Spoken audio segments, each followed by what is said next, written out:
खरं तर खूप कुकर तापला होता. करायचं होतं एक आणि झालंच दुसरं. सकाळी खरं तर भाजीलाच काय नव्हतं म्हणून सकाळी छोले भिजत घातले होते आणि खरं भाजी करण्यासाठी थोडासा वेळ होता म्हणून कुकरलाच उकडून घेतले होते छोले आणि म्हणून छोलेची भाजी करायचं ठरलं. आणि तुम्हालाही आवडत असेल तर छोलेची भाजी नक्की करून बघा, खूप छान लागते. आणि खरं कुकर एवढा तापला होता, मला वाटण करूसर लाल लालच होऊन गेला होता. त्यात थोडंसं तेल टाकून गेलं आणि बारीक गॅस करून घेतला. त्यामध्ये तमालपत्र टाकून अद्रक लसूणची पेस्ट वगैरे मस्त परतून घेतली आणि ती परतून घेतल्यानंतर अगोदरच मी कांदा टोमॅटोची ग्रेव्ही करून घेतली होती, तीही तेलात टाकून घेतली आणि मस्त मीठ टाकून तेल सुटेपर्यंत परतून घेतली होती ती ग्रेव्ही.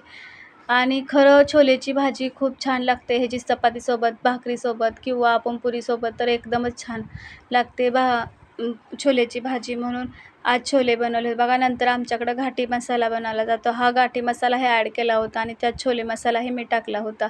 आणि सगळे झाल्यानंतर जे उकडलेलं पाणी होतं ते हरभरे ते पाणी दोन्हीही टाकून घेतलं होतं आणि खूप छान भाजी झाली होती बघा. दादू जेवायस बसला होता. त्यानं श्रीखंड, चपाती, छोलेची भाजी आणि मटकीची उसळ हेही खाल्लं होतं.